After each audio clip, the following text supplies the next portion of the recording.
everyone's shock, the abyssal demon dragon exposed the boy's true power. All he did was let a tiny trace of killing intent slip out, and that alone sent an army of 1,000,000 demons running for their lives. Back then, after Jong-am killed the undefeated abyssal demon dragon, he accidentally absorbed the dragon essence it had gathered over 1,000,000 years.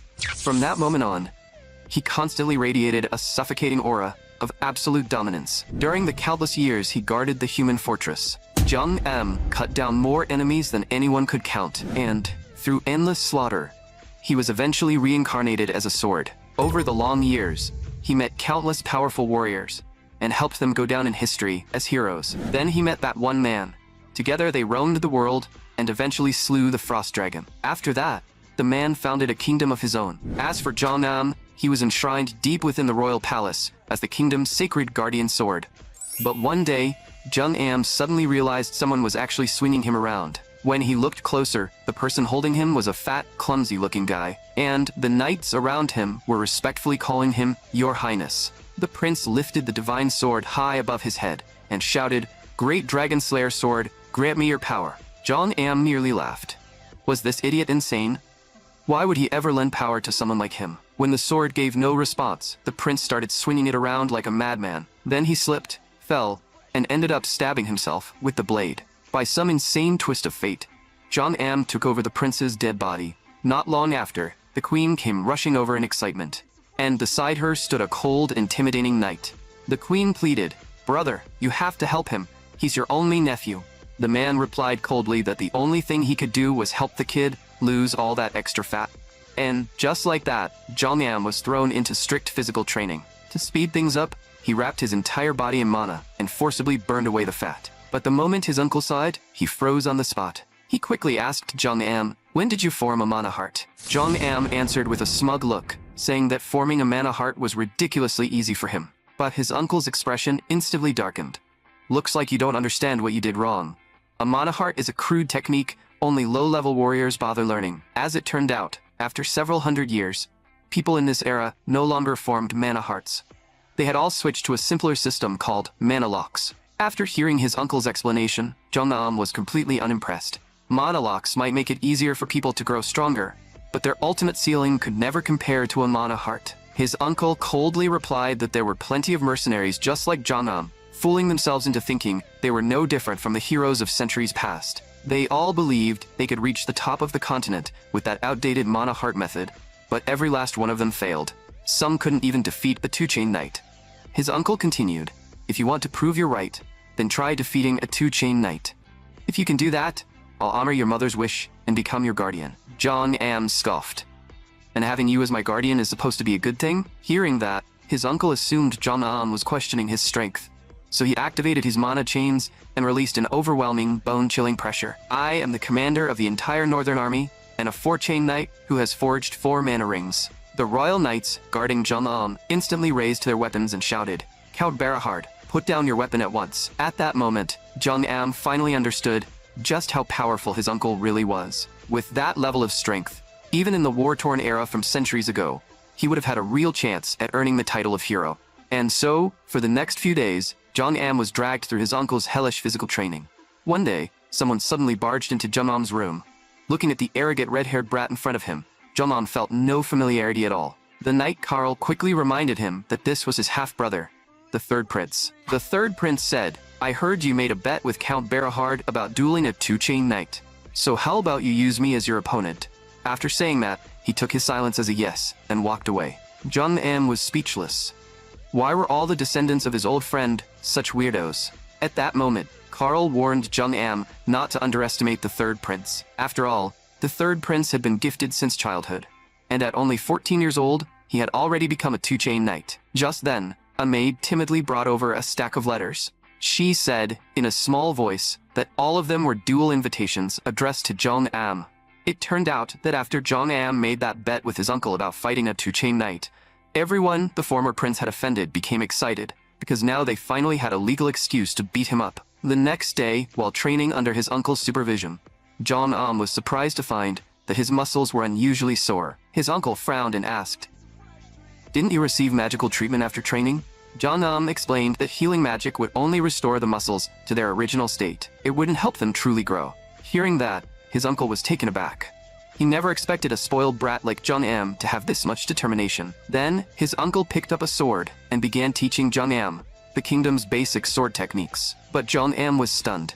How was this supposed to be some ordinary basic sword technique? This was clearly the Dragon Slayer sword, the very sword art the kingdom's founder had created centuries ago while slaying a dragon.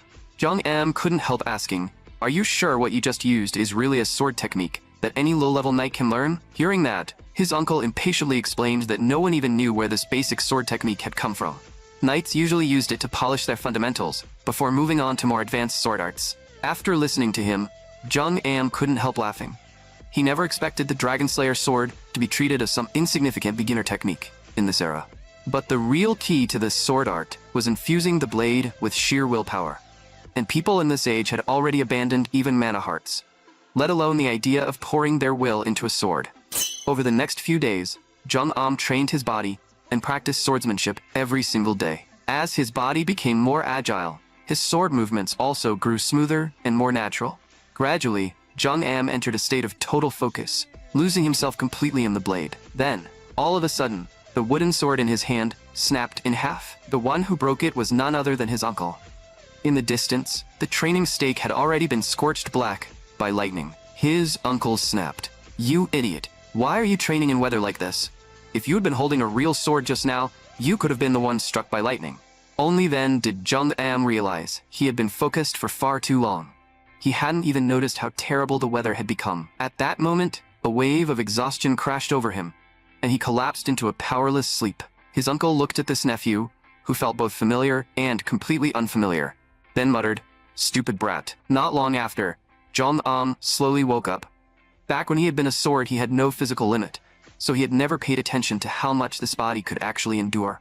If he lost himself in swinging a sword without restraint, this weak body would break down in no time. At first, Jung-am hadn't expected swinging a sword with his own hands to excite him this much. After all, for countless years, he had always been the sword being wielded by someone else. Now that he could finally hold a sword himself, it was only natural that he had trouble pulling himself out of it. Then, Jung-am discovered that his mana heart had grown much larger than before. Not only could it hold more mana, but his physical condition had also improved because of it. The next day, his uncle told Jung-am to hurry up and choose his duel opponent. Recently, the entire royal capital had been buzzing about this matter, and almost every two-chain knight was going crazy trying to duel Jung-am. Jung-am replied that he had already chosen his two-chain opponent, but his mana heart had only just formed. It would probably be difficult for him to fight a two-chain knight head-on right away, so he might as well warm up by dueling a few one-chain knights first. At that moment, Karl brought over a list. He respectfully said, "Your Highness, I've prepared the list according to your request. These are the one-chain knights who have asked to duel you. However, most of them hold a grudge against your Highness. They may try to injure you under the cover of the duel." Jung-am said there was no need to worry about that at all. After all, his uncle, an absolute monster of a knight, would be serving as the referee. Soon, one challenger was summoned to Jung-am's castle. He was the second son of a baron's family, and several years ago, Jung-am had mocked him for reeking like a country bumpkin. Because of that insult, his entire family had suffered terrible humiliation. So this time, he was determined to make Jung-am pay for what he had done back then. But the moment he saw Jung-am's uncle, he became visibly excited. After all, Count Barohard was the strongest knight on the continent, the very goal every swordsman dreamed of reaching. Soon, Jung-am's duel with him officially began. The challenger leaped into the air with his sword in hand and launched a direct attack at Jung-am. But in Jung-am's eyes, his attack was packed with far too many useless movements. The instant their blades clashed, a strange sound suddenly rang out from Jung-am's sword. Everyone present was stunned, because that sound was sword resonance, something only those who had mastered the highest levels of swordsmanship could achieve. Seeing that, the challenger roared, "Impossible!" and charged at Jung-am with everything he had. Now, completely unhinged, he swung his sword at Jung-am like a madman. Jung-am decided it was time to get a little serious, so he drew out a trace of his former power. In his previous life, he had possessed a very special ability. Every powerful enemy he killed would have their essence sealed inside his blade. And now that his mana heart had grown stronger, he could use it as a medium to draw out a small amount of the demon dragon's essence. As Jung-am charged forward like a god of death, wrapped in an aura of destruction, His uncle immediately sensed something was wrong and rushed after him. The next second, he swung his sword hard and knocked Jong-am back. The royal knights instantly surrounded him and shouted, "Count Berahard, do you understand what you just did? With that action, you could be charged with high treason." But Jong-am spoke up, saying he had asked his uncle to do it, because before the duel began, he had already told his uncle one thing. If it ever looked like he was about to kill his opponent, his uncle had to stop him. The next day, his uncle came to Jong-am and demanded to know what that evil power from before really was. Jong-am calmly replied that he was simply staying true to the nature of a sword. But that answer clearly didn't convince his uncle, because his uncle had seen it clearly. Jong-am's previous strike had been filled with endless killing intent. So he said solemnly, "The path I walk is the path of victory, not the path of justice. I don't consider myself a good man, but your sword goes too far. If your killing intent grows too strong, you may no longer be able to tell friend from foe."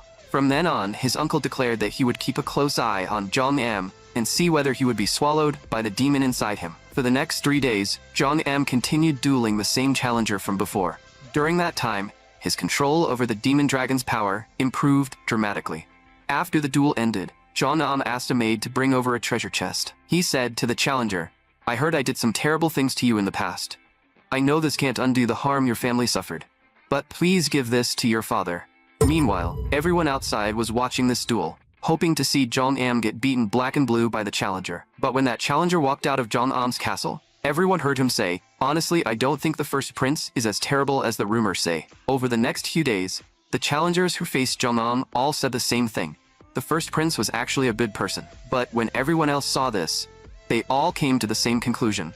The first prince must have threatened them into saying it. After some time, Jong-am finally welcomed his last opponent. Carl warned him that this person was on a completely different level compared to the previous challengers. She was Arwen, a probationary knight of Iron Lion, the strongest knight order in the kingdom. And Jong-am also learned something from the maid. The bastard he used to be had actually harassed Arwen in the past. Arwen said coldly, "It's been a while, your highness. You haven't changed at all." Hearing that, Jong-am instinctively tried to repair his image. "Actually, I've changed a lot." But in Arwen's ears, that only sounded like provocation and an excuse. So before the duel even began, Arwen had already taken her stance, fully prepared to beat Jong-am down. The next second, she shot toward him like an arrow released from a bowstring. The moment they clashed, Jong-am realized that Arwen's mana far surpassed all the opponents before her. In the battle that followed, Jong-am was completely suppressed by her and forced to keep retreating. Facing Arwen's fierce assault, Jong-am decided he could no longer hold back. He immediately drew on the demon dragon's essence. The intense killing intent made cold sweat break out across Arwen's body, and after they exchanged blows, she realized Jong-am's strength had suddenly surged by a huge margin. Soon, the two of them were locked in another brutal clash. But even after fighting for a long time, neither side could secure a victory. Seeing this, his uncle declared that today's duel would be paused and continued tomorrow. Jong-am acted regretful and said, "What a shame. I could easily go another 100 rounds." Arwen refused to back down. "Really? I don't feel tired at all either." Both of them were so exhausted they could barely stand. Yet they kept talking tough like two stubborn trash talkers, each claiming they could still keep fighting. Over the next few days, every duel between them ended in a draw. Before the final round began, Jong-am suddenly said he had something to say. Arwen immediately cut him off. "Don't tell me you're trying to apologize now. I won't forgive you." Jong-am waved his hand. "That's not what I meant. I'm saying, since we've been fighting this hard, shouldn't there be a prize? How about the loser grants the winner one wish? Even if it means kneeling down and apologizing, they have to do it." Arwen said that as a knight loyal to the royal family, she would never dare show such disrespect to his highness. But then she changed her tone. "However, within the limits your highness allows, I believe I'm qualified to exercise the winner's right." With that, the two of them launched into another fierce exchange. But very quickly, Arwen realized something was wrong. Just now, she had nearly been cut down by Jong-am's sword, and she could feel it. The killing intent coming from Jong-am had grown far stronger than ever before. In the battle that followed, Arwen fought desperately to hold on. But in the end, Jong-am still cut the sword from her hand in half. She stared at the broken blade, in disbelief, unable to accept that she had lost to that useless prince. Jong-am walked up to her with his sword in hand and calmly said, Now I'll exercise the winner's right. My wish is this. From now on, Arwen, you belong to me. Hearing that, Arwen's face filled with rage. So what you wanted was my body. Looks like you're still the same shameless scumbag. Realizing she had misunderstood, Jeonnam quickly explained. You've got it wrong. What I truly want is the potential and future of the person named Arwen. Because I meet a knight who belongs only to me. After hearing those words, Arwen froze in shock. She had already become a probationary knight of the Iron Lion Knight Order. But because she was too beautiful, no one had ever truly treated her as a knight. Even after she defeated every other probationary knight, she still failed to become a real knight in everyone's eyes. But the person standing in front of her had recognized her. He said he wanted her potential and her future. So Arwen solemnly told Jeonnam that he had to promise her one thing.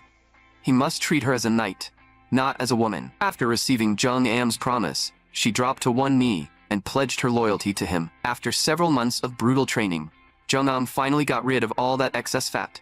Now, at last, his appearance truly matched the title of the kingdom's first prince.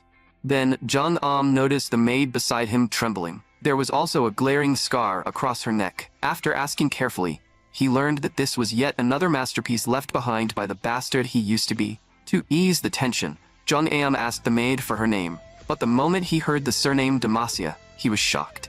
After 10,000 years, he never expected to hear that name again. Back in the era when humanity was weak and plundered by countless powerful races, 5 heroes had appeared and led mankind to rise. Among them, the one who slew the giant king was the iron-blooded sword, Demacia.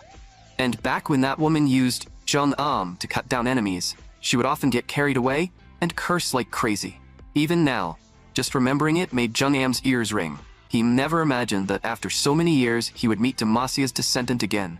Unfortunately, her family had clearly declined and hadn't produced anyone truly powerful. So Jeonnam decided that once he had free time, he would train her properly and make sure that powerful bloodline didn't go to waste.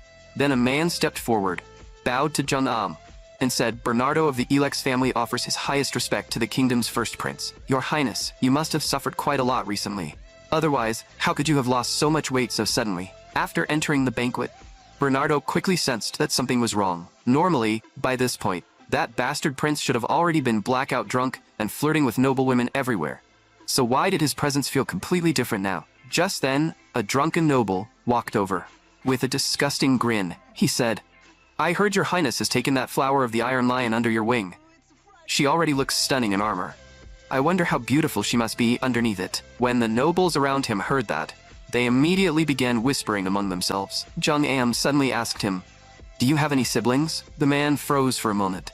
Doesn't your highness already know? I have a younger brother. The moment he finished speaking, Jeonnam punched him straight in the face. Then your family line won't end with you. After saying that, Jeonnam stomped hard on the man's most sensitive spot. Jeonnam coldly declared, From this moment on, your younger brother will replace you as the new heir of your family. Still not satisfied, Jeonnam grabbed him by the collar and lifted him up, then punched him several more times until his face swelled up like a balloon. It took the man a long while to regain his senses. The man trembled and asked, Your Highness, weren't we friends? Why would you do this to me? Hearing that, Jeonnam grew even angrier. Do you think I'm the same kind of scumbag as you? You actually dared to insult my knight right in front of me. The nobles around them were completely stunned. Though they couldn't help thinking, weren't you the biggest scumbag of them all before? Soon, Jeonnam beat the man unconscious on the spot. The noble sons nearby were already frozen in terror. What in the world had happened to this lunatic recently? Then Jeonnam directly ordered Bernardo to summon the royal knights. Afraid he might get beaten too, Bernardo immediately ran off after hearing the order.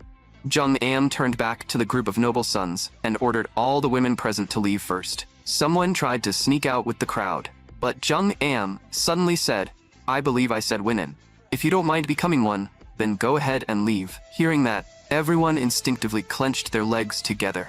Jeonnam swept his cold gaze over them. You bastards failed to formally kneel and salute me after I arrived. You even dared to mock my knight to my face. That's a direct provocation against royal authority. Right after that, under Jeonnam's command, the royal knights arrested all 14 noble sons. And this incident quickly caught the king's attention. The king snapped, Do you have any idea what you're doing? Behind these people stand 14 powerful families. As a member of the royal family, are you trying to cut ties with the nobles entirely? Jung Am didn't care about the king's warning at all, because these people were hopeless trash who had already been rejected even within their own families. He also said that he had already written letters to their siblings. Most likely, those siblings wouldn't hate the royal family at all. Instead, they would thank the crown for removing their useless heirs. After handling that matter, Jung Am prepared to help Demacia awaken her bloodline. But Demacia thought he had other intentions and said timidly, "Your Highness, I'm not even that pretty. Please have mercy and let me go." However, when Jung Am saw her talent clearly, he was instantly shocked. Not only did she possess S-rank swordsmanship talent, but her two traits, Butcher and War Maniac, were almost exactly the same as her ancestors. That made Jung Am wonder whether it was really safe to unleash those two insane traits. Still, her deeply rooted slave mentality was something he could make use of first. So, Jung Am solemnly ordered Demacia to swear loyalty to him. Hearing that, Demacia asked in confusion what he meant. Jung Am said calmly, "I'm making you my knight. Right here, right now, we'll form a vow between master and servant." After hearing his explanation, Demacia dropped to her knees with a thud. "Your Highness, I'm only a lowly maid. How could I possibly become a noble knight?" Jung Am replied, "If you become my knight, then I'll take responsibility for your family as well. If you want, I can bring them into the royal capital, so you can meet them whenever you wish." Hearing that, Demacia immediately agreed with joy, and Jung Am knew very well that a lunatic was about to wake up. Once this matter spread, it quickly caused a major stir outside. People were saying that the first prince had not only forced a knight into loyalty through shady methods, but now he had even turned a maid who had never held a sword into his personal knight. Everyone started guessing that he was just using the title of personal knight as an excuse to build a harem. Even the queen rushed over in a hurry. She said with a pleased look, "It seems my son has finally reached the age where he's interested in women. This time, I'll definitely find you a suitable partner." After saying that, she completely ignored Jung Am's opinion and went off to take action with great excitement. Soon, Jung Am began helping Demacia awaken her bloodline. With his assistance, she quickly sensed mana. However, this method consumed far too much of Jung Am's mana. That deeply moved Demacia, and the way she looked at Jung Am no longer carried the same fear as before. But for some reason, Jung Am felt that her current gaze actually sent a chill down his spine. After that, Jung Am brought Demacia to the training ground. Seeing this, his uncle walked over and asked what Jung Am was doing. Jung Am asked back, "Haven't you heard the rumors lately? I'm going to make her a knight." His uncle instantly flew into a rage. "Does the title of knight mean so little to you?" But the very next second, he was shocked to discover that this girl displayed extraordinary talent the first time she swung a sword. Sensing something was wrong, Jung Am quickly warned his uncle not to covet his subordinate. But his uncle said Jung Am was only a beginner who had trained for a few months and couldn't teach her much at all. To make his uncle back off, Jung Am decided to stop hiding his strength. A strange and powerful demon dragon aura instantly wrapped around him. That aura made his uncle feel an inexplicable chill. His own strength stood at the peak of the continent. So why did this boy make him feel afraid? But his uncle didn't know that the Jung Am standing here was no longer the useless prince from before. In his previous life, Jung Am's true body had been an extremely powerful divine sword. Every powerful enemy he killed had their essence sealed inside his blade. As Jung Am drew on the demon dragon's essence, the killing intent spilling from him actually made even his uncle shiver. Jung Am said coldly, "I'll say this one more time, she's mine. I don't like anyone taking what belongs to me." His uncle replied that one excellent knight was worth 100 soldiers, and that child might one day save the lives of thousands of soldiers. After hearing that, Jung Am understood why his uncle was so fixated on Demacia. After all, as the commander of the northern border, his uncle had watched far too many people die in war. If one future peak fighter could be added to their side, countless soldiers might survive. But Jung Am still refused without caring.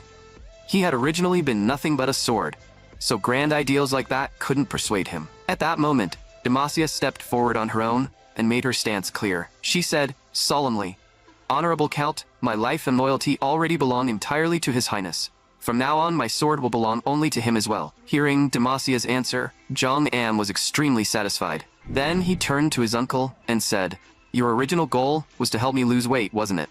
I've already gone from a fat prince to what I am now. If you still want to come see me in the future, then please stop interfering with my people and my affairs." Left with no choice, his uncle could only agree.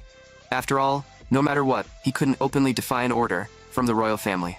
But after that, his uncle still came to the training ground and quietly watched Demacia train from the side. Clearly, he still couldn't give up on such a rare talent, but there was nothing he could do about it, so he could only struggle with himself in silence. Before long, a strange sound suddenly rang out from the wooden sword in Demacia's hand. Seeing that, John Am couldn't help clapping in praise. Not bad. I didn't expect you to achieve sword resonance this quickly. But his uncle, standing nearby, looked extremely displeased. He questioned John Am, asking why he had taught her the mana heart when mana chains were clearly the mainstream of this era. Hearing that, John Am's expression turned cold. No one in this world understands the power of the mana heart better than I do. So-called mana chains are nothing but a shortcut. They can never lead someone to the peak. Then, John Am directly ordered the knights to escort his uncle out. Demacia, standing beside him, asked, "Your Highness, why was the Count so upset?" John Am replied calmly, "Because the people of this era have forgotten what a true mana heart is. Otherwise, they wouldn't have thrown it away like an old pair of shoes. Soon, you'll understand the true power of the mana heart." The next day, his uncle came to find him again. "Since you claim the mana heart is stronger than mana chains, then prove it to me. I'll only use the mana chain of one ring. If you can make me take even half a step back, you win." John Am said that kind of fight was too boring. Instead, the loser should grant the winner one wish. His uncle didn't believe he could lose, but he agreed anyway. He even said that if John Am wanted to learn the family's secret techniques, he would allow it. Right after that, John Am charged toward him with a wooden sword in hand. But his uncle only tilted his head slightly and dodged with ease. Then, every wooden sword strike John Am unleashed was calmly deflected one after another. His uncle said coldly, "Is this all you have? Hurry up and use your mana heart to fight me." Seeing this, John Am decided there was no point in testing him any further. There was no denying it. His uncle was truly powerful. Without question, he stood at the peak of the continent. John Am suddenly asked, "Do none of you find it strange? 400 years ago, countless knights who mastered the mana heart killed monsters so powerful they almost defied reason. Then, a technique that was simply easier to understand appeared. And just like that, you all treated the memories of those great knights like garbage. Now, I'll show you what a true mana heart really is." For knights who possessed a mana heart, the honor they gained from crossing blades with powerful opponents, and the pride they earned by tempering their own will, would eventually condense into power and gather within the knight's sword. That was the true power of the mana heart. Martial spirit him. His uncle, however, didn't take it seriously. Mana chains possessed the ability to pierce through mana, and against an ordinary mana heart, that was a fatal advantage. But what his uncle didn't know was that John Am had sparred hundreds of times during training, and through martial spirit him, he had gained a power called the sparring him. In the battle that followed, his uncle couldn't pierce through John Am's mana heart at all. Realizing something was wrong, his uncle decided to end the fight quickly. He gathered his mana and prepared to launch an attack himself. Although John Am struggled under his uncle's fierce assault, he still slowly explained why people in this era no longer valued the mana heart. It was because the knights of 400 years ago had made one serious mistake. They had been too powerful, and they had left no enemies behind for their descendants. To later generations, those so-called evil dragons and giants sounded more like absurd legends than real history. Although a few people with mana hearts could still form martial spirit hymns, their achievements were usually only things like defeating 100 soldiers. That was nowhere near the level of myths and heroes. But Jonam was different. In his previous life, he had been a divine sword that crossed countless ages and killed more powerful enemies than anyone could count. And the essence of those powerful beings had all been forcibly sealed inside his blade. The achievements he gained from defeating them alone were enough to form a terrifying martial spirit hymn. The moment Jung Am activated the Dragon Slayer hymn, his entire body was wrapped in a violent surge of dark mana. With his current physical condition, he could only unleash 1/16 of the Dragon Slayer hymn's true power. But the instant they clashed, his uncle immediately realized something was wrong. He was shocked to discover that his own mana was being devoured. The next moment, a violent force came crashing in, and Jong Am was blasted backward. Jong Am couldn't help saying, "Didn't he say you would only use the mana from one ring? That power didn't exactly look like one ring to me." Hearing that, his uncle felt ashamed. When he sensed a lethal threat just now, he had instinctively used the full mana of all 4 rings.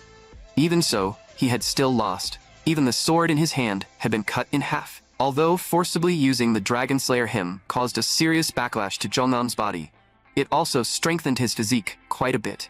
In particular, the power of the sparring hymn had improved significantly, and the sparring hymn was currently the only martial spirit hymn that wouldn't cause any negative effects to his body. At that moment, Demacia noticed that Jong-am had woken up and said with tearful eyes, "After your highness collapsed, everything fell into chaos." The queen scolded the count for hours and still refused to stop. Jong-am was secretly enjoying the thought of his uncle getting chewed out. But then Demacia told him that before leaving, his uncle had ordered her to notify him the moment Jong-am woke up. Jong-am said he still needed to rest for a while longer, so there was no need to notify his uncle yet, because he had realized that his greatest problem right now was that reality and the memories of his past were starting to blur together. If the boundary of reality ever completely collapsed, Jong-am would probably turn into a madman. He had finally become human, yet now he was trapped by the memories of his past as a sword. After that, Jong-am told Demacia about the achievements of her ancestor. He told her that as long as she devoted herself to training, she could inherit her ancestor's martial spirit him. After all, Demacia's two traits, butcher and war maniac, were almost exactly the same as that crazy woman's. Then, Jong-am asked Demacia what she wanted to do after becoming stronger. Hearing that question, Demacia became so excited that she started stammering. After taking a while to calm down, she said firmly, "I want to become your highness's sword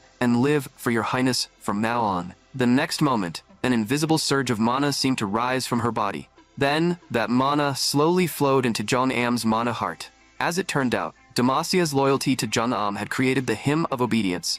From now on, the higher her achievements became, the stronger Jong-am's martial spirit hymn would grow as well.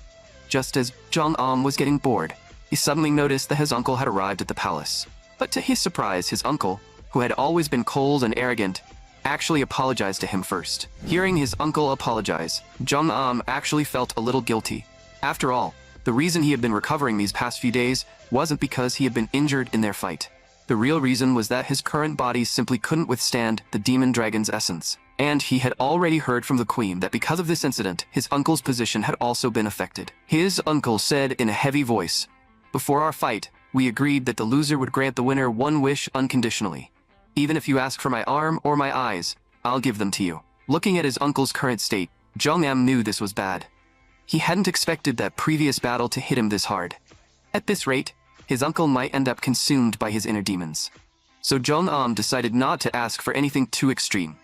He simply asked his uncle to take him out for a trip, since he had never left the royal capital after being reborn as a human. But his uncle, completely unaware of what Jong-am meant, said that he had already advised the king to lift Jong-am's confinement. Jong-am explained, "That's not what I mean. I'm not talking about strolling around somewhere nearby. I want to go somewhere farther away." Hearing that, his uncle looked troubled. After all, taking the kingdom's heir around was no small matter. But in the end, he still agreed. "I'll need some time to arrange the trip. Once the schedule is set, I'll contact you." After his uncle left, Jong-am noticed Carl looking at him with a strange expression. Carl said in surprise, "I thought your highness would ask for something far more unreasonable. After all, the count's promise is a rare opportunity." Jong-am replied calmly, "I just thought that stubborn old man looked a little pitiful. I didn't feel like hurting him any further." Hearing that, Carl couldn't help laughing out loud. "Your highness really has changed a lot lately." Just then, Demacia walked over with a letter in her hand. Jong-am looked closely and realized it was a letter from Arwen, the flower of the Iron Lion. In the letter, she mentioned that her recent training had gone well, and that she would soon be able to come to Jong-am's side. 1 week later, his uncle led Jong-am out with an impressive procession. Going outside for the first time as a human, Jong-am excitedly asked his uncle where they were headed. As it turned out, their destination was Allen City. It was the royal family's largest weapon production base, rich in ore and home to a large number of highly skilled craftsmen. More than half of the royal family's weapons came from Allen City. Now that Jong-am's strength had improved considerably, it was about time he found a sword that truly belonged to him. At first, Jong-am had planned to choose a sword from the royal treasury.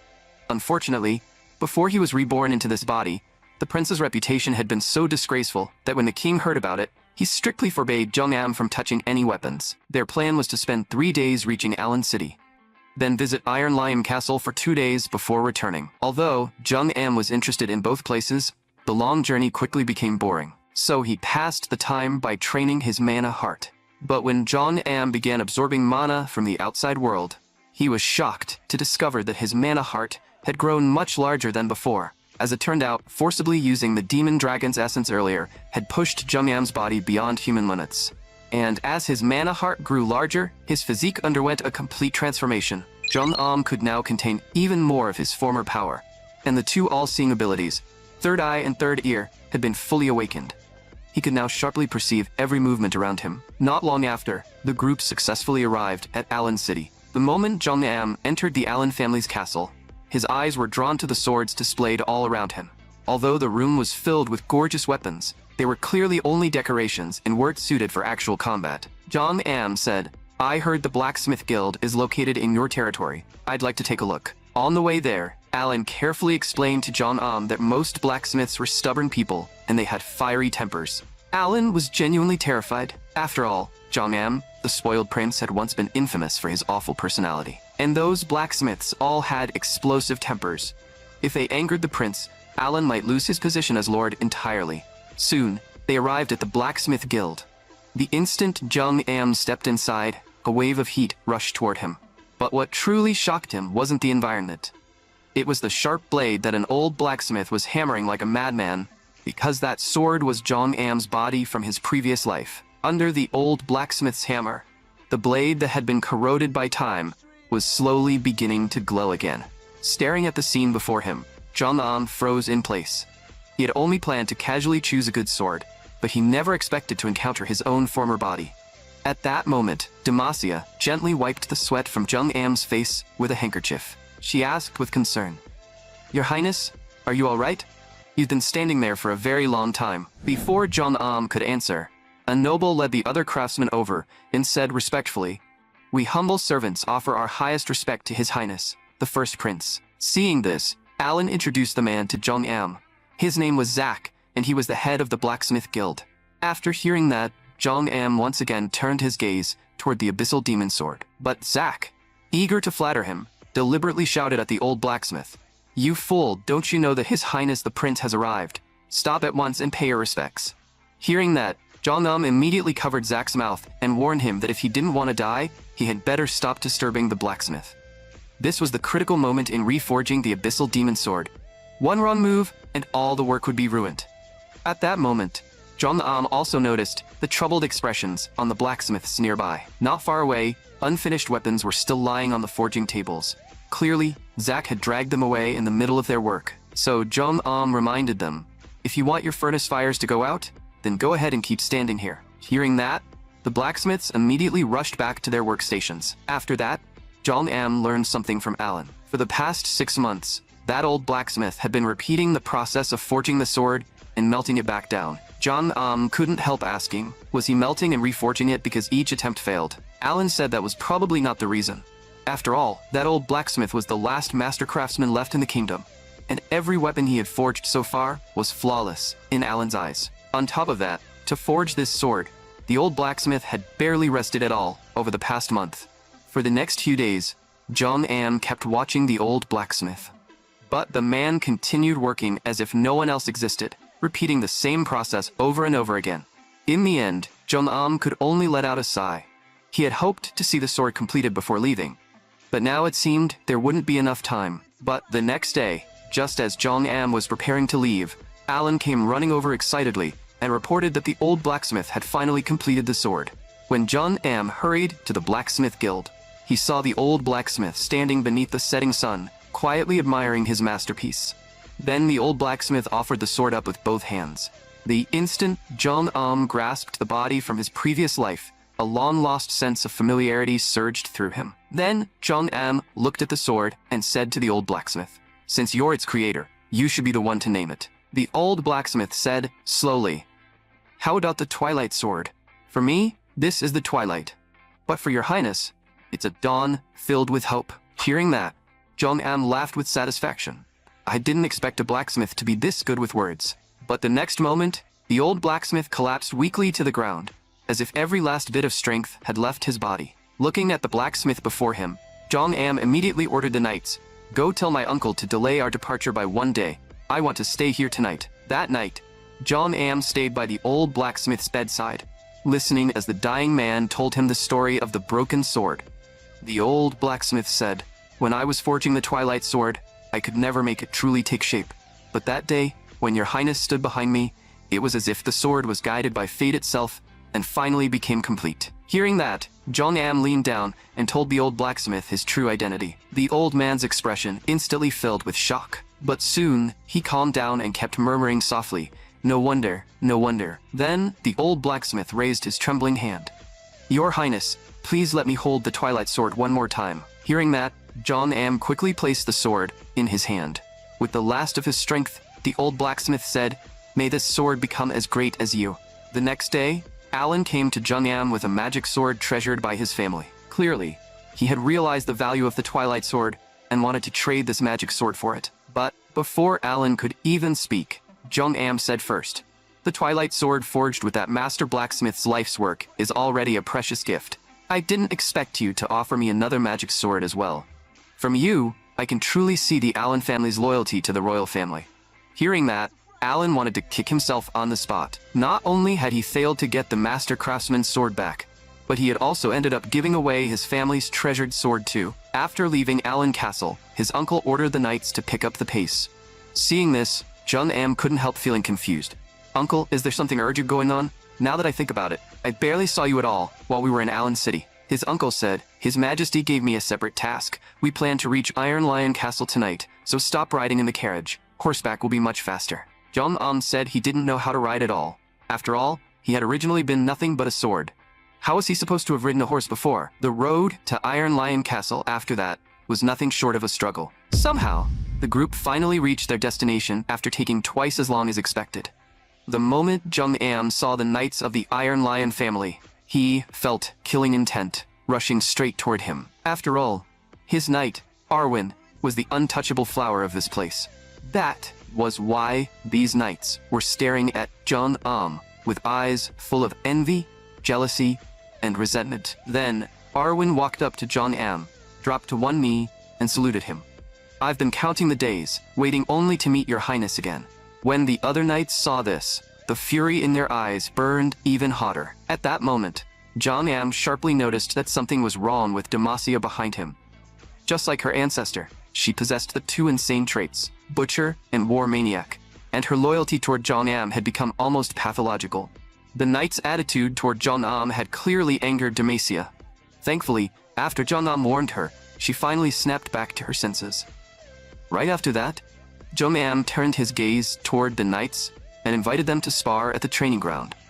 It was the perfect chance to test the Twilight Sword he had just obtained. Jong-am said, "I hear the swordsmanship of the Iron Lion Knight Order is known as the strongest in the kingdom. Which one of you will show me the sword of the Iron Lion?" But after hearing that, the knights only looked at one another. No one dared to accept. After all, Jong-am was the kingdom's first heir. If anything happened to him, the entire Iron Lion Knight Order would be held responsible. Seeing their hesitation, Jong-am said, "I swear on the honor of the royal family that no one will be held responsible for this spar. Even with that, none of you dare step forward? Looks like the Iron Lions of this civilized kingdom are all bark and no bite." Soon, one of them was angered by Jong-am's words and stepped forward. "I'm Daima of the Dannert family. I'm here to test your highness's swordsmanship." Then he charged toward Jong-am with fierce momentum. But, the instant both sides clashed with mana, Daima was sent flying by a single strike from Jong-am. The surrounding knights broke into a cold sweat. Daima was already considered one of the stronger ones among them, yet he hadn't even lasted a single move. After that, the knights who challenged Jong-am one after another were all defeated, but Jong-am wasn't satisfied, because he knew the truly powerful formal knights hadn't made a move yet. So to provoke them, Jong-am deliberately said to Arwen, "When I return to the royal capital, you're coming with me." Hearing that, Arwen immediately agreed with visible joy. Jong-am's provocation soon drew out a silver-haired knight. The silver-haired knight said, "I heard your highness enjoys making wagers. If I defeat your highness," as he spoke, his gaze shifted toward Arwen, behind Jong-am. Jong-am said coldly, "I reject your proposal. Arwen isn't a prize I can casually give or take. If you truly want a wager, then defeat me, and this sword will be yours." Seeing this, the silver-haired knight was deeply shocked, because that was a mana sword, something only a handful of swordmasters could possess. Arwen quickly stepped forward and tried to stop him. "Your highness, that sword is far too precious." But Jong-am said that Arwen herself was worth more than 1,000 times that sword. Meanwhile, the silver-haired knight already seemed to believe the mana sword was as good as his. He warned, "I advise your highness to be careful. I'm not only a formal knight of the Iron Lion Knight Order, but I'm also about to break through to a 3-ring mana chain. Jong Am scoffed. You said all that, but in the end, you're still just a 2-ring mana chain knight. The silver-haired knight then took out his own sword. This sword is the 17th blade crafted by the master craftsman. If I lose, it will belong to your highness. When Jung Am heard that the sword had also been made by the old blacksmith, he drew the Twilight Sword as well. Perfect. This sword of mine was also made by that master craftsman. The silver-haired knight said doubtfully, I've never heard of the master craftsman forging this sword. Jung Am replied calmly, this is the final work he completed just a few days ago. I'm sure you'll hear the news soon. At that, the silver-haired knight no longer doubted him. He activated his mana chains and prepared for battle. He said in a low voice, I can tell your highness has chosen the wrong path. You actually went down the ancient path of forming a mana heart. Jung Am immediately reminded Demacia, who had also formed a mana heart. This is the true power of the mana heart. Meanwhile, the Count of Iron Lion was blaming Jong Am's uncle. If you, as the commander of the northern border, had supported the first prince even a little back then, his highness wouldn't be so isolated now. And now you come asking me to support the first prince? Isn't that a little too late? Hearing that, his uncle didn't argue. Instead, he fell into deep thought. In his eyes, the original Jong Am had truly been a complete scumbag. Back then, all he had done was scold him a little as an elder. And Jung Am had drawn a sword and swung it at him. Afterward, he had even sent a bottle of poisoned wine, pretending it was an apology gift. After drinking all of that poisoned wine, his uncle had completely given up on this nephew. But recently, he had realized that the bastard had truly changed. At the very least, the current Jung Am was completely different from the one in the past. So his uncle sincerely asked the Count of Iron Lion to give the first prince a chance. The Count of Iron Lion frowned. I honestly can't tell whether you changed, or his highness changed. Just then, a subordinate suddenly rushed in and reported that the first prince had started fighting the Iron Lion Knight Order. On the way to the training ground, the Count of Iron Lion reassured him. The Iron Lion Knight Order is strictly disciplined. Even in a spar, they would never injure his highness. But his uncle replied, right now you shouldn't be worrying about the prince. You should be worrying about whether your knights are injured. Before the Count of Iron Lion could understand what that meant, a figure suddenly came crashing down in front of them. When they looked closely, it was an elite knight from the Iron Lion Knight Order, and the knights around them were cheering. Amazing! His highness won again. Seeing this, his uncle said smugly, didn't I tell you? The ones you should worry about are your knights. After several consecutive battles, Jong Am finally recalled that long-lost feeling from his previous life. Then he activated a trait called hyperfocus. At that moment, Jong Am felt everything around him fall into an unnatural silence, as if nothing existed except the enemy standing before him. After a long while, every knight in the Iron Lion Knight Order had been knocked to the ground by Jong Am. Their attitude toward him also completely changed, from hostility at first to outright admiration. And during this process, Jong Am's martial spirit hymn, the sparring hymn, evolved into the duel hymn. Soon, the group left Iron Lion Castle and prepared to return to the royal capital. Before leaving, Jong Am specifically told the Count of Iron Lion to keep what happened today a secret. After all, the third prince who had always hated Jong Am still thought he was the same useless trash from before. That would make it perfect for messing with him during their upcoming duel. On the way back, Jong Am began thinking about the strengths and weaknesses of mana chains and mana hearts. He had noticed that most members of the Iron Lion Knight Order had swordsmanship talent no higher than B rank. Back in the past, that level of talent would have barely qualified someone as an intermediate swordsman at best. Yet in this era, they had already reached the level of advanced swordsman at such a young age. Clearly, mana chains had greatly raised the floor for ordinary people. But precisely because of that, mana chains had also completely locked their ceiling. Someone like his uncle, if he had formed a mana heart in the past, would have had a real chance to become a hero. Just then, Jong Am suddenly noticed his uncle walking up to him. It was obvious that his uncle was extremely satisfied with Jong Am's performance back at Iron Lion Castle. Seeing his usually cold uncle act like this, Jong Am almost wondered if he had fallen under an illusion. Then, his uncle said, solemnly, I, Berahard, as a Count of the Kingdom and Commander of the Northern Border, hereby declare my loyalty to His Highness, the First Prince. Hearing that, Jong Am was so shocked he couldn't speak. He had finally become human after being a sword, and he hadn't even had time to enjoy life properly. No matter how he looked at it, his uncle clearly intended to support him in taking the throne. His uncle's public allegiance caused quite a stir in the royal capital, and the number of knights under Jong Am's command instantly increased. Before he even realized it, Jong Am had already stepped into the center of the royal power struggle. Then the third prince stormed over in a rage. He gritted his teeth and said, "You did a pretty good job pretending to be an idiot before. Fine, you managed to lose weight recently, but now even the Northern Count, who commands heavy military forces, has declared loyalty to you." Looking at the third prince's helpless rage, Jong Am suddenly realized that his uncle's public support wasn't entirely a bad thing. Soon, the royal banquet began. Every guest in attendance was a powerful noble who held authority and controlled territory within the kingdom.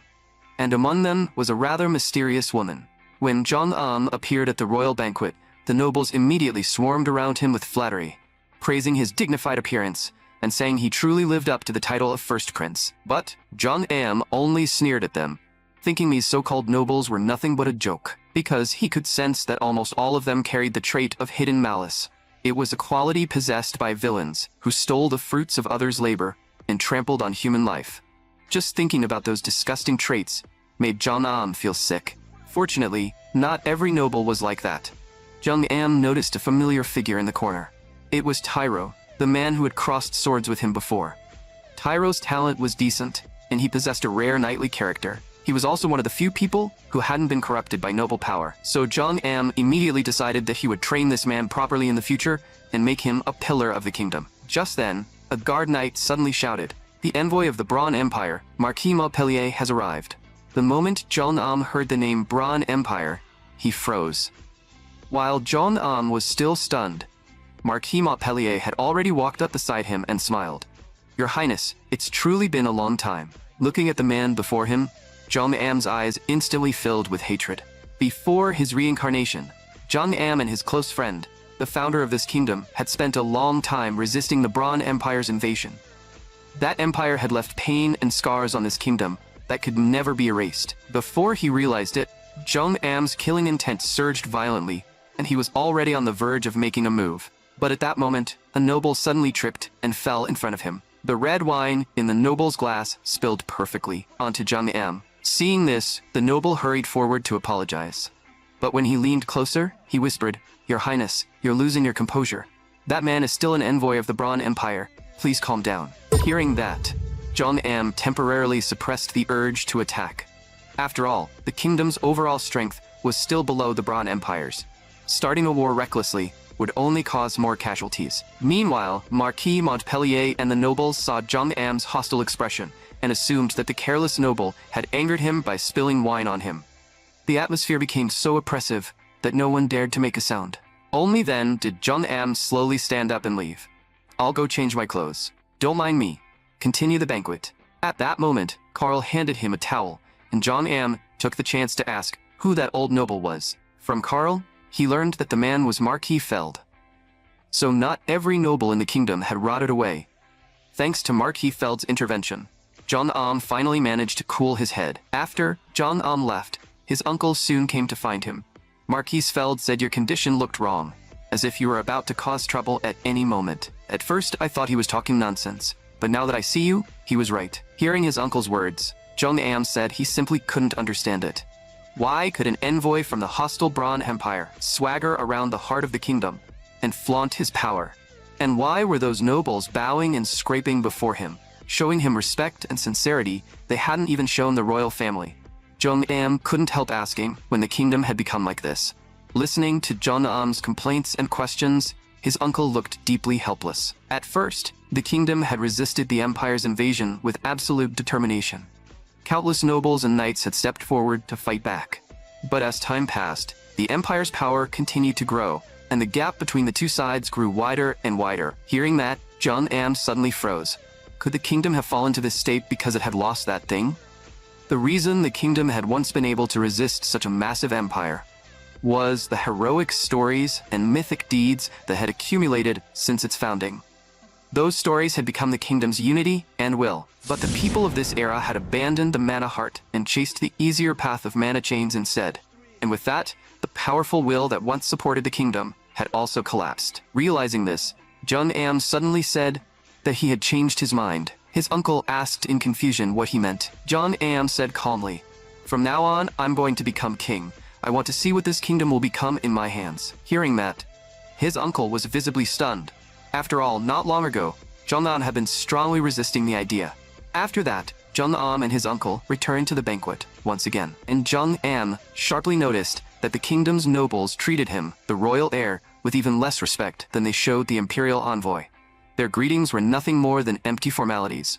For some reason, Jong-am suddenly thought of his old friend from his previous life, the man who had risen from a remote countryside and eventually founded this kingdom. That man hadn't exactly been righteous, but whenever danger came, he was always the first to step in front of the crowd. The next moment, a strange and extraordinary wave of mana began radiating from Jong-am. This was the effect of activating the King's Hymn. Compared to the destruction-filled Dragon Slayer hymn, the King's Hymn was only hero tier, not myth tier. But without question, no hymn was more suited to the current situation, because it could forge powerful unity. Under its influence, the nobles' eyes filled with shock and reverence. Then, almost at the same time, they bowed to Jong-am again. Just as Jong-am was feeling pleased with the result, he suddenly sensed a terrifying surge of energy behind him. When Jong-am turned around, he discovered that the source of that power was a mysterious woman wearing a cloak. She slowly removed her disguise, revealing the features of an elf. She said softly, "I never expected that after all these years, someone would still be able to use the King's Hymn." Looking at that familiar face, Jong-am's expression changed dramatically.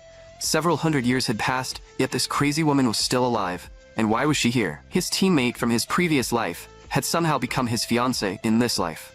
At the banquet, Jong-am unexpectedly discovered Glenn, who had come as an elven envoy. And from the moment they met, Glenn showed tremendous interest in Jong-am.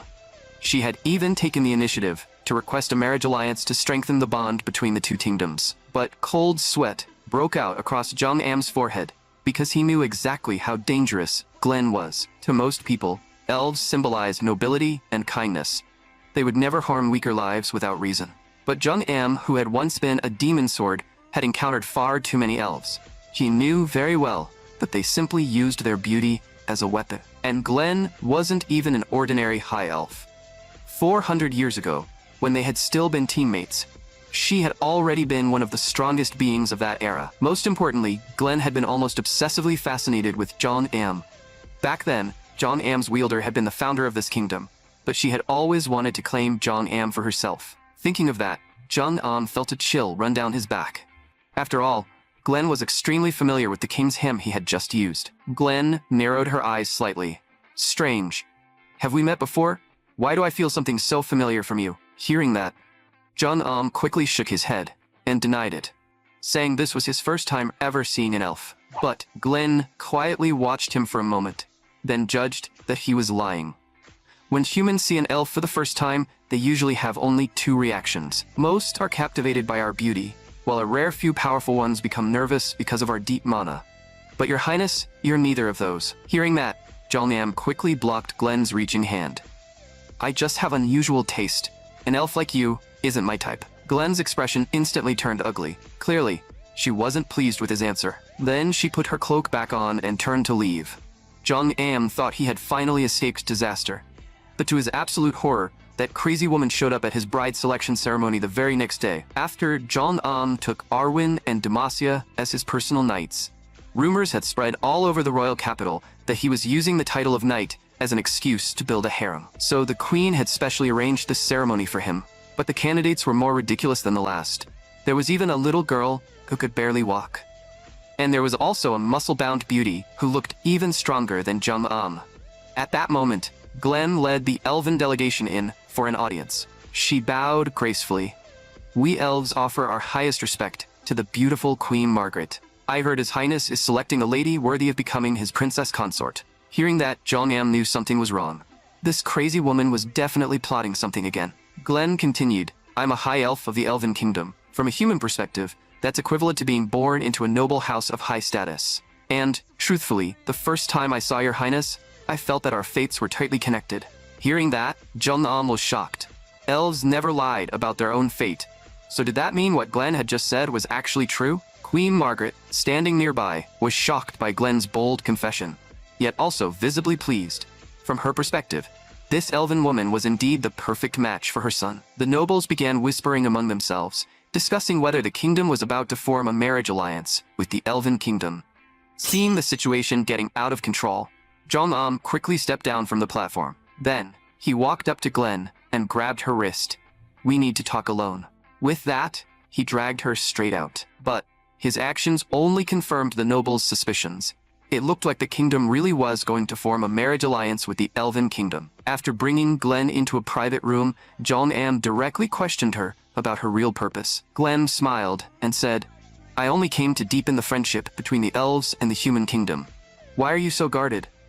Wouldn't having a beautiful elf like me as your bride be a wonderful thing?" Jong-am stopped pretending and directly exposed her identity. "I'll ask you one more time, Elder Class High Elf Glenn. As the executioner of the Elven Kingdom, did you come here to investigate, or are you here to carry out an assassination?" She hadn't expected Jong-am to know her true identity. Then her aura turned cold and sinister. "Since you know I'm an executioner, shouldn't you understand that staying silent is how you survive?" Jong-am knew very well that his current self was no match for this monster, so he had to make her even more interested in him. Only then would Glenn consider him precious enough not to just get bored and toss aside. So, in the face of Glenn's threat, Jong-am acted completely unfazed. "Stop playing games, Glenn. Don't interfere with my fate." And just as Jong-am expected, Glenn's expression stiffened slightly. The next moment, her eyes lit up as she stared at him, pressing him again and again about who he really was. Jong-am said that right now, he was nothing more than a pitiful prince with a terrible reputation. But Glenn kept circling him, studying him closely. "Then what's the real you like?" Jong-am didn't answer directly. He only said that if she was interested, she could wait and see. Glenn said softly, "I kept wondering why I was sent to carry out such a trivial task. Now, I finally understand. All of this was fate guiding me." Hearing that, Jong-am felt a massive headache. Whether it was 400 years ago or now, Glenn was still the same terrifying lunatic. After that, the two of them returned to the banquet, hand in hand. Seeing them openly act so close in public, everyone was stunned. Jong-am directly said to his mother, "From now on, I'll be engaged to Glenn." The moment he said it, even Jong-am felt speechless. He never imagined that one day he would be calling Glenn's name in such an intimate way. But for now, a marriage alliance was the only solution. At the very least, it could buy him more time. Only later did Jong-am realize that he had still underestimated this insane elf. Escaping from her grip was basically impossible. When the third prince heard the news, his face turned red with rage. That useless trash hadn't only won over the commander who controlled the kingdom's northern border, but had also taken Arwen from the strongest knight order under his command. And now he was even going to marry that beautiful high elf. What right did he have to deserve a woman that stunning? So the third prince secretly decided that in the upcoming duel, he would strike hard on purpose. He couldn't directly get rid of Jong-am, but if he took the chance during battle to cripple him below the belt, Jong-am would never be able to live a normal married life. Soon, the duel between Jong-am and the third prince officially began. The person overseeing this duel was none other than the captain of the Royal Knights. The third prince still thought Jong-am was the same useless fool from before, as if defeating him would be easy. To humiliate Jong-am, he had even invited the powerful figures of the royal capital to watch. But Jong-am only yawned. Dealing with this brat was a complete waste of time. He might as well finish this quickly and move on to real business. Seeing that, the third prince's face darkened. This arrogant bastard actually dared to look down on him. In a moment, he would make Jong-am regret ever accepting this duel. The next instant, the third prince fully activated his mana chains and charged at Jong-am. Jong-am said calmly, "I was going to play with you for a bit, but unfortunately, I've been busy lately. So let's end this fast." Then Jong-am brought his sword down with unstoppable force. Right after that, the third prince, who had charged in with such fierce momentum, collapsed miserably to the ground. The nobles watching were all stunned. The third prince was recognized as a genius in the royal capital, while the first prince had always been a spoiled wastrel. Yet one casual swing had defeated him. Even the powerful captain of the Royal Knights was dumbfounded. Was this really the first prince he knew? That strike just now was something even he might struggle to block. Then, the knight captain announced to everyone, "The third prince has lost consciousness and can no longer continue. The winner is His Highness, the first prince." After the duel ended, Jong-am had no intention of staying. He simply turned and walked outside. To him, this fight had been as ridiculous as watching a child throw a tantrum. And this battle quickly caused a huge stir throughout the royal capital. No one expected the third prince to lose. He was the kingdom's most promising two-chain knight, yet he'd been defeated by the first prince, who had only trained for a few months. After a long while, the third prince finally woke up from his unconscious state. When he realized he had been knocked out in a single move, humiliation and rage flooded through him. He roared, "Bring me my weapon right now. I'm going to fight that bastard again." But his personal knight told him that after the duel ended, the first prince had already left the royal capital with Count Berahard, and their destination was the Count's family territory. Most likely, it was so His Highness the First Prince could fully take over the kingdom's northern forces. Meanwhile, although his uncle was pleased, he still asked curiously, "The royal banquet only just ended. Why are you in such a hurry to leave?" Jung Am said that the royal capital no longer had any place for him. Those ridiculous nobles had already sided with the hostile empire in large numbers. So compared to nobles, knights and soldiers were actually much better targets for Jong Am to recruit. But his uncle still thought Jong Am was being too reckless. After all, he had just formed a marriage alliance with the Elven Kingdom. Right now, deepening that relationship should be the most important thing. What his uncle didn't know was that Glenn was exactly why Jong Am had rushed out of the capital without stopping. Because if he delayed even a little longer, he might actually end up marrying that crazy woman. If he stayed in the peaceful royal capital, Jong Am's growth would be painfully slow. Only the conflict-ridden north could truly sharpen his blade. At that moment, his uncle suddenly noticed Jong Am shivering from the cold and asked why he didn't go into the carriage. Jong Am said that he would be staying in the north for a long time, so sooner or later he had to adapt to this freezing environment. And more importantly, if he stayed with that old man, his uncle would start nagging him non-stop about studying again. Then, Jong Am suddenly froze while looking ahead. He had noticed that Arwen's complexion was off. Clearly, she wasn't used to the climate here, so Jong Am suggested that she rest inside the carriage for a while, since the road ahead would only get colder. But Arwen stubbornly insisted on guarding his side. As a knight, how could I step back for my own comfort? Seeing Arwen insist, Jong Am didn't force her. Instead, he felt genuinely pleased in his heart. Although the journey was harsh, Arwen still looked full of motivation. The complete opposite could be said for the members of the Royal Knights. They were all gloomy about being transferred away from the royal capital. Seeing this, Jong Am thought that if Carl were here, he would be able to manage these knights properly for him. Unfortunately, before they left, the king had warned Jong Am that the royal knights weren't his personal knights. Carl and the others in particular had even started placing Jong Am's orders above royal authority. So they couldn't follow Jong Am farther north. This was exactly what made him sense that something was wrong. Even if the original owner of this body had committed many awful acts, the king's attitude was clearly excessive. There had to be a story behind this that Jong Am still didn't know. Not long after, a massive blizzard suddenly struck. Their voices were swallowed by the storm, making it almost impossible to hear one another. Seeing this, his uncle used mana to issue orders to everyone, telling them to temporarily abandon unnecessary heavy items and leave the area on foot first. Hearing his uncle use mana just to shout his orders, Jong Am immediately realized that this blizzard was anything but normal. So he quickly called out to Demacia inside the carriage. Then he supported her as she climbed down, preventing the fierce wind from knocking her over. At that moment, Arwen also hurried over and asked Jong Am if he was hurt. Jong Am said that he was fine, but the royal knights who had been sent with them looked like they were in serious trouble. So he told Arwen to take care of Demacia. Then Jong Am stormed toward the knights and snapped, "You idiots, throw away those shields already. With wind this strong, are you trying to get blown away? From now on, stop clustering together. Everyone line up in a single file and move forward slowly." Seeing this, the northern knights nearby were surprised. Wasn't this His Highness's first time here? How did he know how to move through a blizzard? After that, the group pushed through the snowstorm and slowly advanced. No one knew how long they had been walking when someone suddenly collapsed. "Your Highness, this is bad. A soldier has passed out." After hearing that, Jong Am quickly pushed through the crowd and walked over. Then, he lifted the soldier onto his back, preparing to carry her as they continued forward. Jong Am coldly urged them, "What are you waiting for? Move." After walking for who knew how long, they finally saw a towering castle ahead.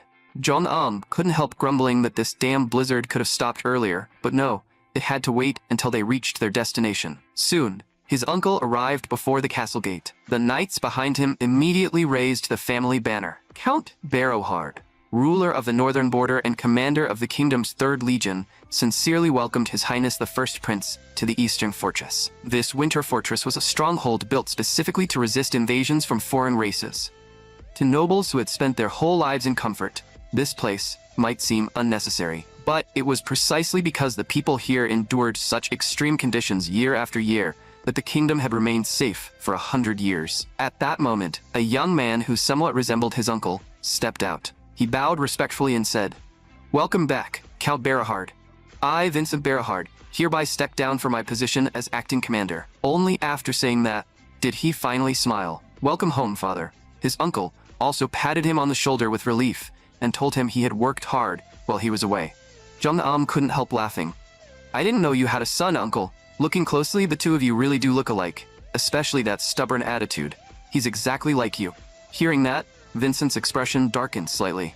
This first prince really was as spoiled and reckless as the rumors said. The Eastern Fortress was a place where countless people had given their lives for a noble cause, not a playground for some spoiled prince to wander around with several women. Vincent simply couldn't understand why his father had brought someone like him here, so he quietly asked his father what exactly had happened. To his surprise, his father said that he had already decided to become the first prince's guardian.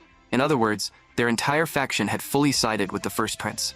But Vincent still couldn't help advising his father to be careful. After all, the king had always viewed the first prince as a burden, and even his father had once been completely disappointed in him.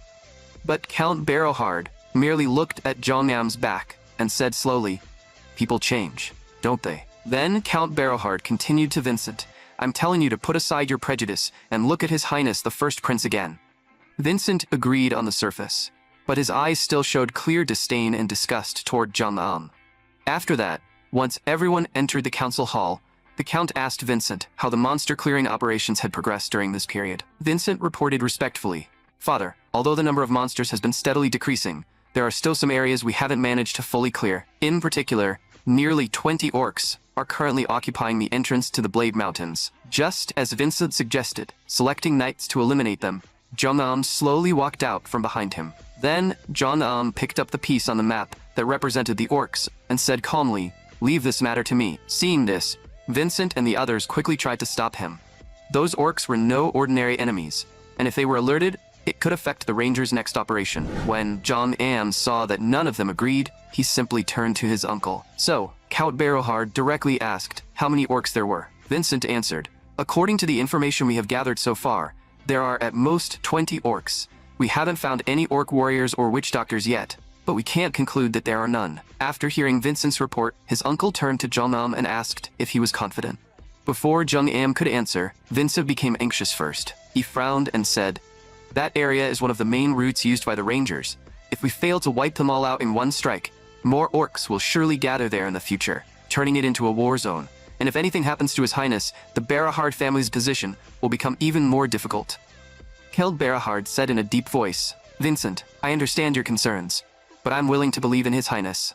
Then, he asked Jong-am what he needed. Jong-am said he first needed a guide familiar with the terrain, then better equipment for his men, and preferably a few more crossbows. Hearing that, the knights of the Eastern Fortress looked at one another. Trying to deal with orcs with only that much sounded like a pipe dream. And when the royal knights sent by the king heard the news, they immediately panicked. They hurriedly said, "Our mission is to protect His Highness. Shouldn't clearing out orcs be the 3rd Legion's responsibility?" Jong-am said he had already decided to kill the orcs. If they were supposed to protect him, then they could come along. Then he told them to go to the 3rd Legion to receive weapons before reporting back to him. Jong-am took the chance to check their personal information.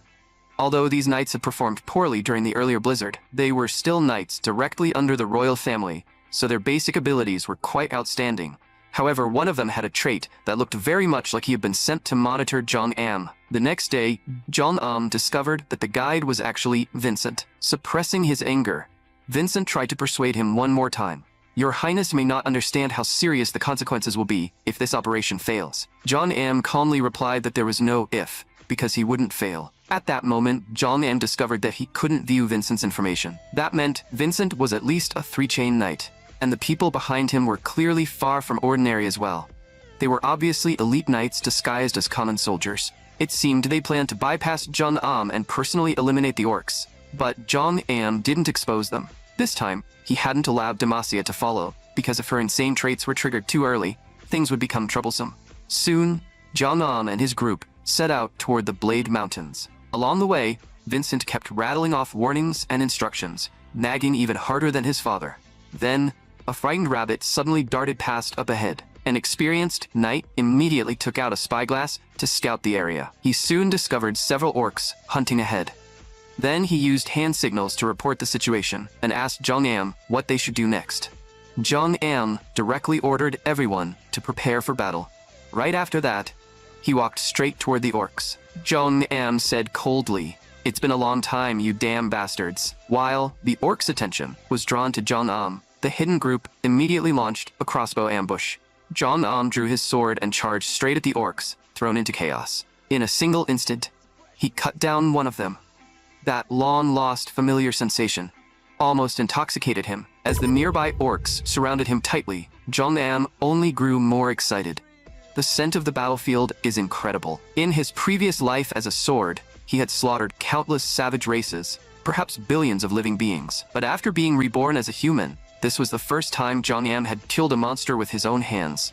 Arwen, standing nearby, wanted to rush in and support him, but Jong-am shouted for everyone to stay back, because the move he was about to use was extremely powerful, and one mistake could injure his allies. Countless ages ago, humanity hadn't yet become the ruler of this continent. The entire world had been occupied by orcs, and in that era, there was a pitiful man whose name never made it into history.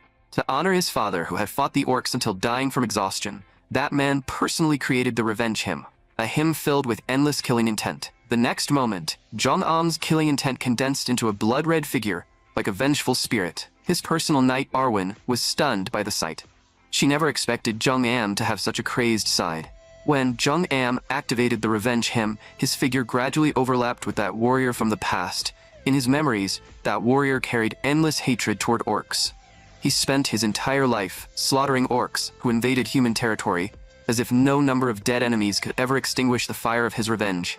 During Jong-am's long life as a demon sword, countless wielders had gone down in history through overwhelming strength. That man, however, had mediocre talent and left no trace in the history books. But through that insane thirst for revenge, he became the absolute nightmare of countless orcs. In his short life, even after the mana in his heart had long dried up, he never once stopped taking revenge on the orcs. And back then, as the demon sword, the only thing Jong-am could do was burn away every last bit of the man's remaining life force to fulfill his final wish. At first, that man had only been a powerless scholar. But one day, when he returned home, he found his house in ruins. His beloved wife and young daughter had vanished, leaving behind only bloodstains. To let the souls of his wife and daughter rest in peace, the man walked the path of revenge every waking moment. Finally, after who knew how long, he found the one who had slaughtered his wife and daughter. By then, however, his body was already covered in wounds, and even his life force had been pushed to its absolute limit.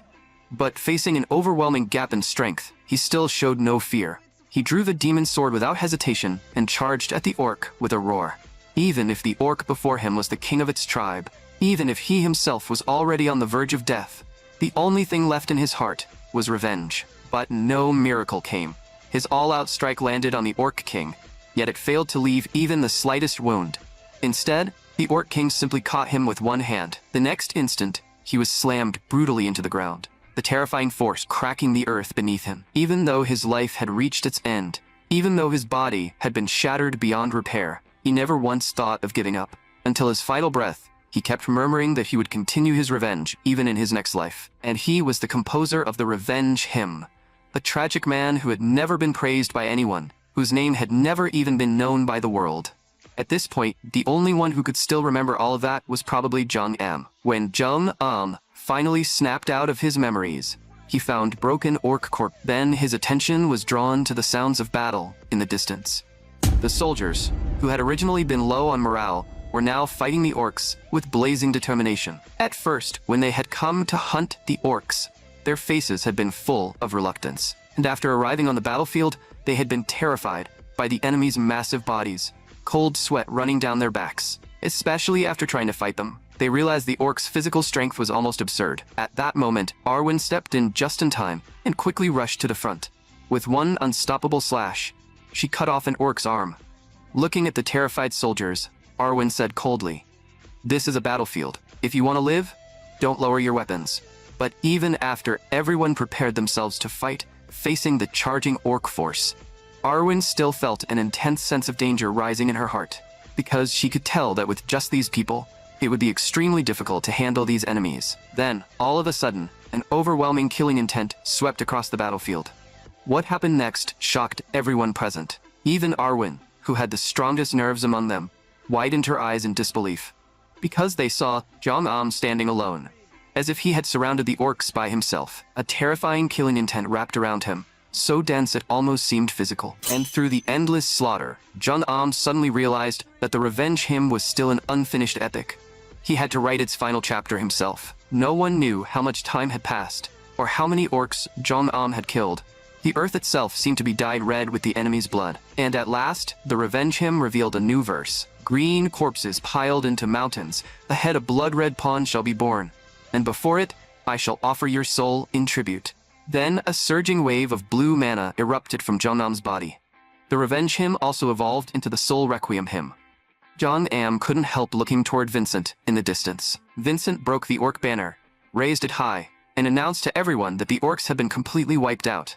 The next moment, everyone threw their arms into the air and cheered for victory. Jong-am looked at the heir of this border family, the man standing on the front line against monster invasions. And he realized that Vincent not only shared the same name as that person, but even the look in his eyes carried a faint resemblance. Maybe it was only a coincidence. Or maybe Vincent really was the reincarnation of Jong-am's old friend. Before Jong-am could think too deeply, Vincent respectfully handed the banner over to him. He said, "The tradition of the 3rd Legion is that the bravest soldier in battle receives the enemy's war banner. It's an honor no other trophy can replace. And in this battle, Your Highness killed the most orcs. Without question, you're the true owner of this trophy." Jong-am hadn't expected Vincent, who had always been at odds with him, to praise him openly in front of everyone. At that moment, Arwen spoke from behind him. "Your Highness's brave fighting greatly lifted our morale. We offer you our highest respect." Then all the knights bowed to Jong-am in unison. Jong-am looked at these comrades who had just fought beside him through blood and battle, and a powerful sense of belonging and glory surged in his heart.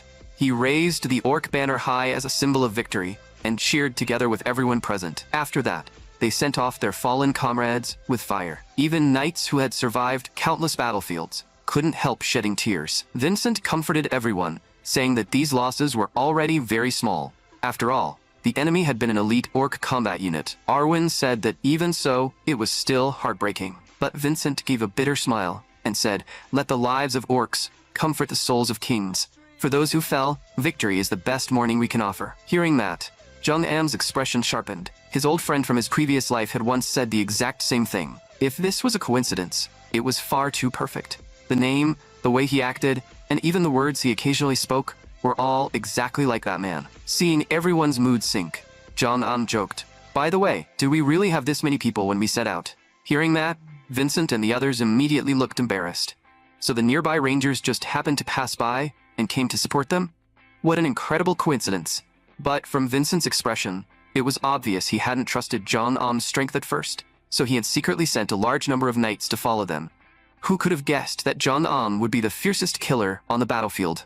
After that, Vincent seriously suggested that they return to the Eastern Fortress immediately, because the appearance of this orc combat unit was far too abnormal. Even the highly skilled rangers had failed to detect their traces at all. And even stranger, why had they come here in the first place? When they returned to the Eastern Fortress, his uncle, who had already heard of their victory, was already waiting for them. And Jong-am raised the trophy in his hand without hesitation. Seeing this, everyone immediately burst into cheers. "His Highness is incredible. He captured an enemy war banner in his very first battle." Meanwhile, Arwen and the others looked a little embarrassed.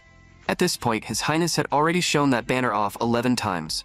Did he seriously not get tired of it? At that moment, after hearing his son's report, Jong-am's uncle also became serious. He said, "You've just returned from battle, and I wanted to let you rest properly. But the situation is urgent, so we no longer have that luxury." Then he took Vincent and headed toward the council hall. But before leaving, Vincent suddenly stopped and looked at Jong-am with a very strange expression. After hesitating for a long while, he finally managed to say, "You fought well, Your Highness." Seeing this, Jong-am's face filled with confusion, while Arwen behind him smiled and explained. Vincent was probably just embarrassed because his attitude toward Jong-am had changed so suddenly. Just then, Jong-am suddenly heard someone calling him. He looked toward the voice and saw Demacia rushing over in a panic. She asked anxiously, "Your Highness, are you hurt? I was so worried because I couldn't go with you this time." Jong-am called her name with an extremely serious expression, and in the very next second, he lifted the banner again and started showing it off. That night, Vincent delivered the contents of the meeting to Jong-am, saying that they would next select elites to enter the mountains and investigate why the orcs had appeared. Jung-am asked with a confused look. Didn't you hate the idea of me getting involved before? Why are you taking the initiative to tell me about the meeting now? Vincent said he was simply following the Count's orders. Only then did Jung-am understand. His uncle wanted them to build a better relationship. After all, no matter how they looked at it, the two of them were cousins. After Vincent left, Jung-am stared at the banner and fell into a daze. He had been too absorbed in the previous battle because it was the first time he had fully used a martial spear him. In his previous life as a demon sword, he had possessed countless unbelievable powers, but those powers didn't fully belong to his current self. Only through the baptism of the battlefield could he truly turn them into his own martial spirit hymns, just like how the revenge hymn had evolved into the soul requiem hymn. At that moment, Jung-am was suddenly drawn by a faint sound. He noticed a white crow outside the window. When Jung-am got a clear look at it, he was instantly startled, because that definitely wasn't an ordinary bird. It was a magical beast. Looking at the eerie shadow that had suddenly appeared before him, Jung-am guessed that it had to be sent by that crazy woman. Sure enough, in the next second, a familiar voice rang out. "My dear fiancé, how have you been lately? Did you like the gift I sent you?" The moment Jung-am heard the word gift, he was startled. Connecting it with the strange incident from earlier, he immediately had a clear guess. No wonder an orc combat unit had suddenly appeared in the valley. So all of this was Glenn's doing. Hearing that, the white crow tilted its head back and let out a piercing laugh. Then, Glenn's voice rang out. "I only wanted your highness to meet a suitable opponent. I hope he'll gladly accept my kindness." Jung-am's face instantly darkened. This crazy woman really never cared about consequences. Because of her little whim, dozens of rangers had already died at the hands of the orcs. She made it sound nice, but in reality, everything she did was only to satisfy her own twisted, voyeuristic urges. Elves were born listeners and reciters, a race forever unable to create hymns of their own. And precisely because of that, they had an almost insane obsession with hymns. Earlier, when Jung-am used the revenge hymn while slaughtering orcs, and ultimately evolved it into the soul requiem hymn, Glenn's heart had been deeply satisfied. So, she gave Jung-am a piece of information. Deep within the mountains slept an extremely ancient orc. If he killed it, he would surely compose an incredibly powerful and magnificent hymn. But Jung-am didn't yet know that this was the very enemy, his old friend from his previous life, the creator of the revenge hymn, had spent his entire life failing to defeat. After delivering the information, the white crow's body suddenly twisted. The next second, it exploded and vanished completely. That crazy woman still had to disgust him one last time. Clearly, Jung-am running away from her before had made her hold a grudge. Although Jung-am knew that Glenn had told him this information purely out of selfishness, this time, he decided to give her what she wanted. After all, creating an even grander hymn would allow his strength to evolve further. Before setting out the next day, Vincent warned him carefully that while the rangers could move freely through the mountains, that only applied to the outer regions.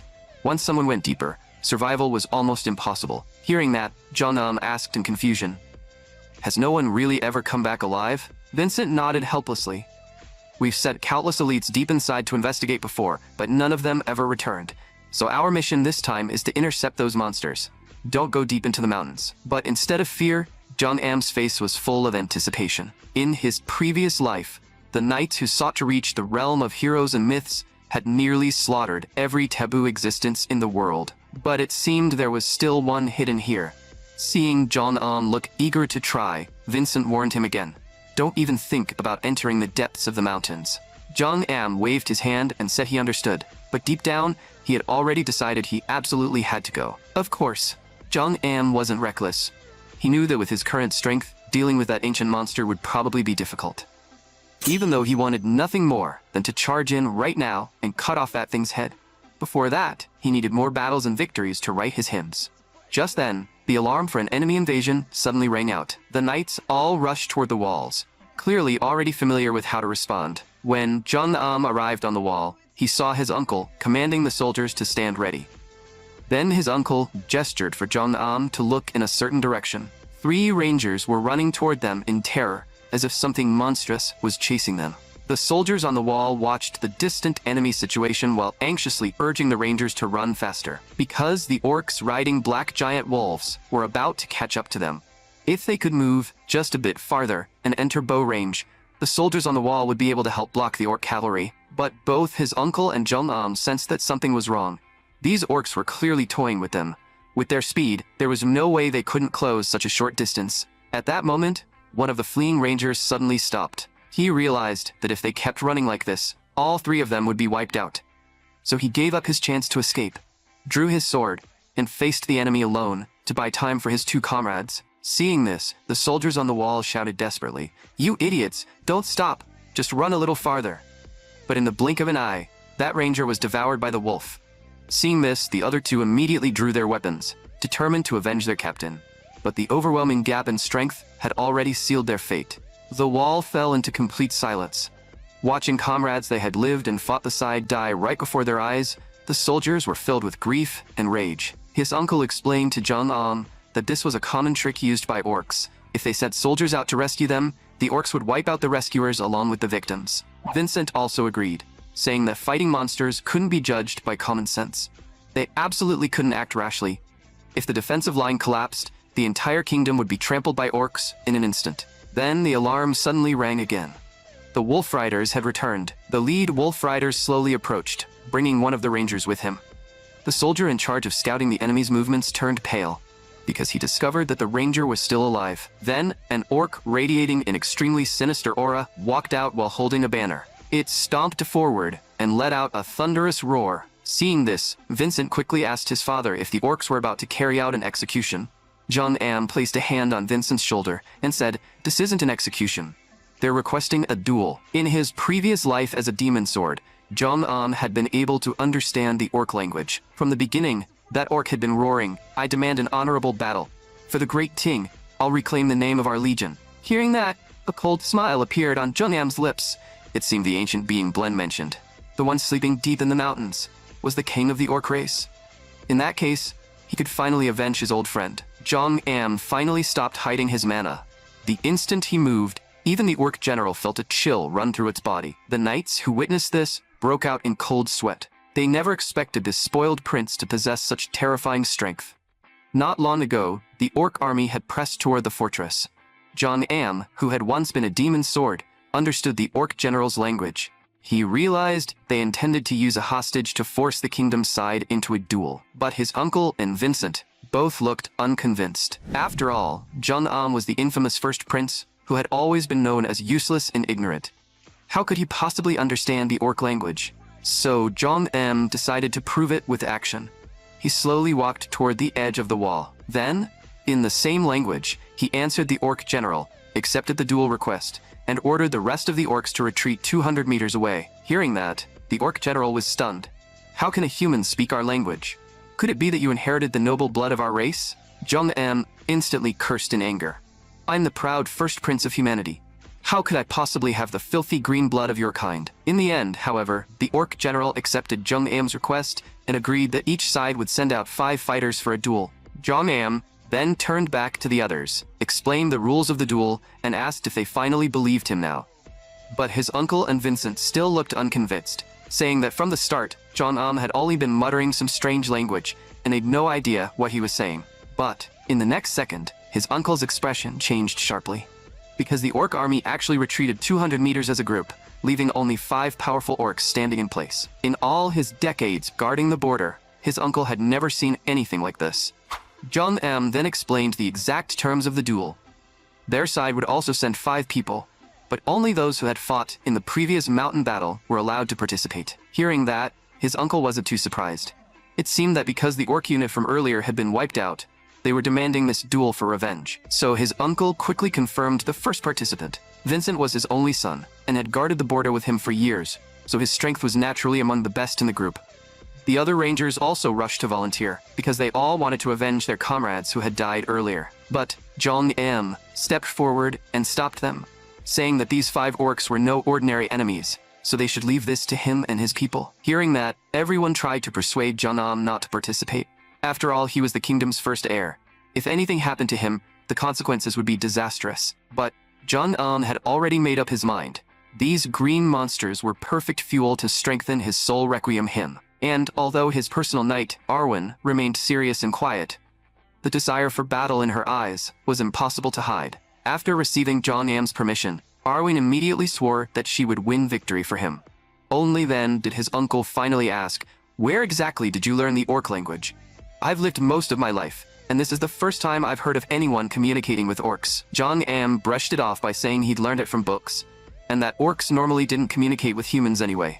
This time was just special, because the orc general was using an ancient language that only those who serve the race's king could learn. Jong Am couldn't help sighing inwardly.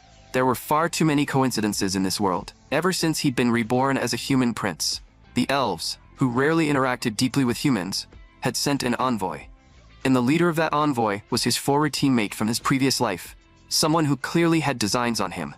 Now, even the Orc King who hadn't appeared for 400 years was about to awaken. Soon, Jong Am and the others arrived outside the fortress, ready to duel the orcs.